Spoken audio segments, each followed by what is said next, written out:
Honorable député d'Abitibi-Témiscamingue. Je vous remercie beaucoup, Monsieur le Président. Lorsqu'on parle d'une motion comme celle-là, je crois qu'il est important de rapporter les données à des choses concrètes, à ce que les communautés vivent dans la réalité. C'est pour ça que je vais commencer par dresser un portrait de la réalité, de ce qui se passe dans ma circonscription au niveau des communautés autochtones. Je tiens tout d'abord à m'excuser à l'avance si ma prononciation des noms des écoles et des communautés autochtones en langue algonquine n'est pas parfaite. C'est quelque chose sur lequel je vais travailler au courant de mon mandat, améliorer mes capacités en langue algonquine, mais je suis à mes débuts encore. Donc, tout d'abord, j'ai la première communauté dans laquelle j'aimerais situer le contexte, c'est la communauté de Winway, qui est vraiment dans l'est du Témiscamingue, qui est quand même une communauté assez éloignée. Dans cette communauté-là, l'école Amo-Ossawan offre le programme de maternelle jusqu'au secondaire, jusqu'à la 11e année. Le programme est en anglais et en algonquin. Donc, c'est la seule école dans ma circonscription qui offre l'éducation au complet en communauté, de la première année du primaire jusqu'à la dernière année du secondaire. La problématique qu'on a vécue par rapport à cette école-là, c'est qu'à un moment, le bâtiment a été jugé inadéquat, donc ça compromettait un peu la santé des étudiants qui allaient à l'école là-bas. Et après ces situations-là, on a décidé de reconstruire. Donc la reconstruction est en cours au niveau de cette communauté-là pour l'école. À Témiscamingue First Nation, l'école Kiwetsin offre l'éducation jusqu'à la 8e année. Ce qui veut dire concrètement que les étudiants qui veulent poursuivre après la 8e année sont soit obligés de changer de province pour aller suivre leur éducation en anglais à New Lescure, qui est à 30 km de là, ou d'aller à Notre-Dame-du-Nord pour l'enseignement en français pour compléter leurs études. Lorsqu'on va plus au nord, en Abitibi, à Picogan, qui est une réserve proche de Amos, l'école Miigwech est une école primaire seulement. Le programme est enseigné en français et l'algonquin y est également enseigné. Et par la suite, les étudiants sont obligés à partir du secondaire, d'aller dans une école provinciale à Amos. Je tiens d'ailleurs à souligner que Picogan, au niveau de son éducation au primaire, est vraiment un modèle à respecter et à encourager. Si on va ailleurs, à Wolf Lake, qui est une autre communauté, il y a très peu d'habitants qui vivent sur la réserve. La majorité vivent hors réserve. Donc, les enfants ont qu'une école sur la réserve comme telle et doivent se rendre à Témiscamingue qui est une autre école provinciale, et l'enseignement y est fait en anglais et en français. Lorsqu'on parle des autres communautés, il y a la communauté des Girl Village Kipawa, qui est une population quand même assez importante, de 825 habitants. Pour mon comté, c'est une population importante et au moins le 2/3 vit hors réserve. Donc, là aussi, il n'y a pas d'école. Les enfants vont à la même école à Témiscamingue où est-ce que les cours sont donnés en français et en anglais. Cette communauté-là, bien qu'elle n'ait pas d'école, a déjà exprimé le désir d'en avoir une. Quand on parle de cette motion-là, l'une des choses majeures qu'on cible, c'est qu'on veut que les enfants aient le droit à une éducation de qualité supérieure, mais qui tient compte de leur culture. Le problème qu'on voit concrètement dans mes communautés, c'est excepté l'école de Winway, de Long Point First Nation, tous les autres enfants ne peuvent pas compléter leur éducation jusqu'à la fin du secondaire sans être obligés de passer par une école provinciale qui n'enseigne pas la culture algonquine, ne tient pas compte de leur réalité. Donc, tout le monde est obligé de passer par une autre école. Et par exemple, lorsqu'on prend la communauté de Témiscamingue First Nation, où est-ce que la langue seconde est l'anglais, les enfants se trouvent tiraillés entre le choix, lorsqu'ils veulent aller plus loin dans leurs éducations, entre faire beaucoup plus de routes et rentrer dans le système d'éducation ontarien pour avoir l'éducation en anglais, parce que cette communauté-là est une communauté anglophone, ou essayer de se débrouiller à suivre, à continuer leur formation en français. Donc, ce n'est pas un choix évident. D'ailleurs, j'aimerais citer... désolée. Bon, j'aimerais citer Marguerite Moat-Godreau, qui est enseignante à l'école Miigwech de Picogan, et Madame Gisèle Maheu, qui disent que la compréhension de la langue d'enseignement ressort comme une difficulté évidente. Sur plusieurs élèves interrogés, soit 29,4 du primaire et 38,8 du secondaire, les élèves ont indiqué qu'ils ne comprennent peu ou pas du tout les consignes et les informations données par l'enseignant ou l'enseignante en classe. Donc, on se retrouve dans une situation où ce que nos enfants autochtones sont obligés, pour continuer leur éducation, d'aller dans une école normale, qui inclut tous les autres enfants, qui n'enseignent pas la culture algonquine, et qu'en plus, ils se trouvent confrontés dans une situation où est-ce qu'ils comprennent même pas les consignes des enseignantes, est-ce qu'ils comprennent même pas les travaux, ou ce que c'est extrêmement difficile de s'adapter.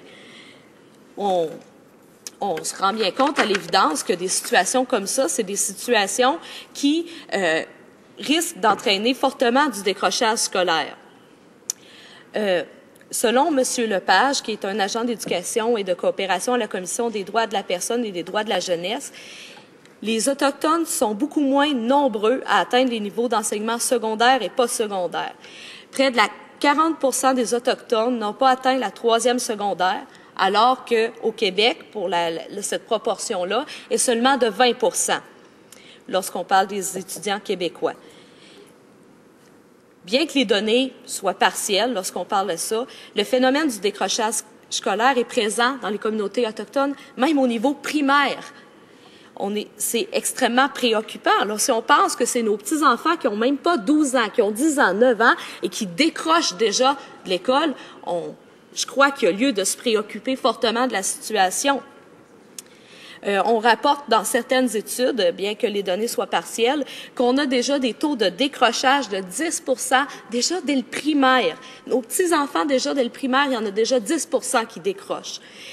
Et ces taux de décrochage-là peuvent atteindre 50 lorsqu'on parle de la 3e secondaire. C'est-à-dire, 3e secondaire, dans des communautés comme les miennes, c'est, à beaucoup de moments, l'endroit où est-ce que les étudiants sont obligés de quitter leur école, qui sont dans leur communauté autochtone, pour aller dans des écoles provinciales civiles. Donc, je pense qu'il y a lieu de se poser la question. C'est un point majeur. Les jeunes décrochent exactement au moment où est-ce qu'ils sont obligés de quitter leur école dans leur communauté qui enseigne la culture, qui enseigne la langue algonquine, pour aller vers le système d'éducation normale. Je crois que ça, c'est un point majeur. Un dernier élément que je voudrais souligner, étant infirmière de profession, lorsque on parle des déterminants de la santé, par exemple, quand l'OMS se situe au niveau des déterminants de la santé, l'un des points majeurs qui détermine la santé des gens, c'est la pauvreté et le niveau d'éducation. Mais on s'entend qu'il y a un lien. Lorsqu'on a un niveau d'éducation qui est beaucoup moins élevé, c'est beaucoup plus difficile d'avoir un travail qui est mieux rémunéré. Donc, on est beaucoup plus, malheureusement, enclin à être obligé de vivre dans la pauvreté. Et je crois que c'est pour ça qu'on devrait se consacrer de façon majeure à fournir aux étudiants autochtones une éducation de qualité pour que ces communautés-là soient viables à long terme. Il est essentiel que nos enfants soient capables d'aspirer à avoir un bon travail plus tard et il ne faut pas oublier que ces enfants-là vont faire aider la communauté à profiter de leur talent. Les communautés autochtones, ce sont des gens très unis. Donc, si quelqu'un réussit bien, il va aider tous les gens autour de lui, il va aider sa famille, il va aider tout le monde à sortir, si on peut dire, du cycle de la pauvreté. Donc, je crois qu'il est essentiel pour nous de vraiment faire mieux au niveau de l'éducation et aussi, j'aimerais ouvrir la porte à dire, lorsque c'est pas possible de fournir l'éducation de la première année jusqu'à la fin du secondaire dans les communautés autochtones, y a-t-il moyen de financer les écoles provinciales pour qu'elles puissent offrir la culture algonquine et la culture autochtone dans leurs programmes provinciaux? Merci, Monsieur le Président. Question et commentaire, l'honorable député de Saint-Maurice-Champlain.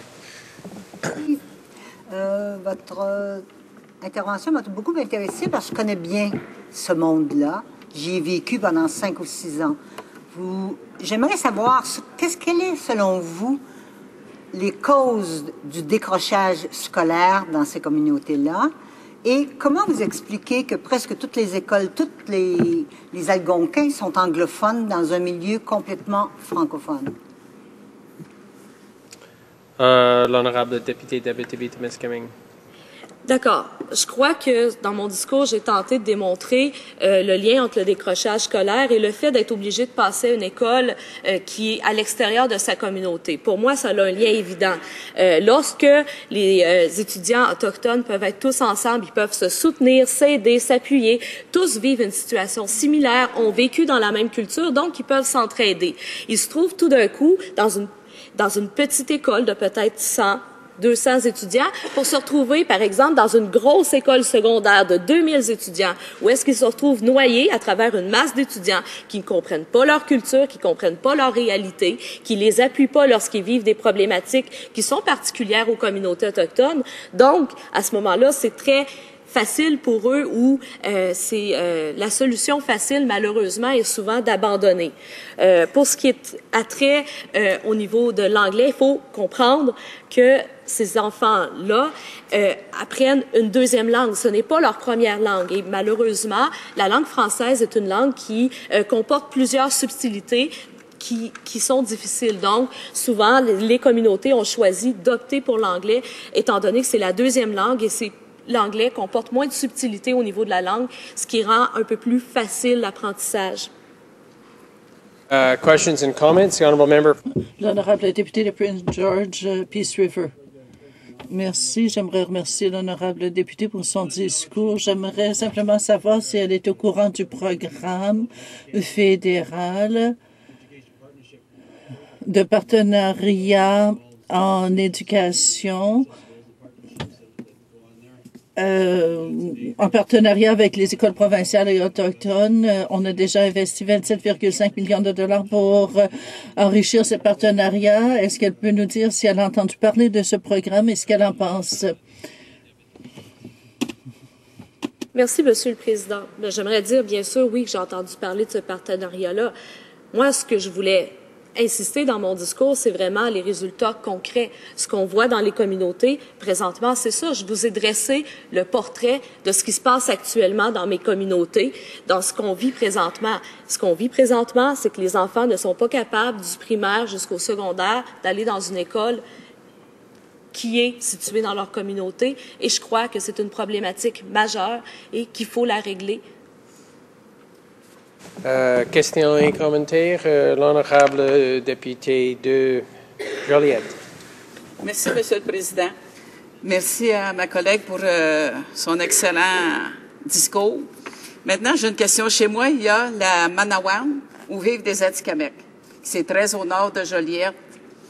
Et puis, on me dit qu'ils ne reçoivent aucun budget spécifique pour la langue, la culture et toutes leurs activités pour promouvoir et sauvegarder leur identité Atikamekw sont financées en même leur enveloppe pour l'enseignement qui n'est pas très, très élevé, ce qui occasionne davantage une diminution de services directs d'enseignement pour nos jeunes, pour les jeunes Atikamekw. Qu'est-ce que tu en penses? Honorable député d'Abitibi-Témiscamingue.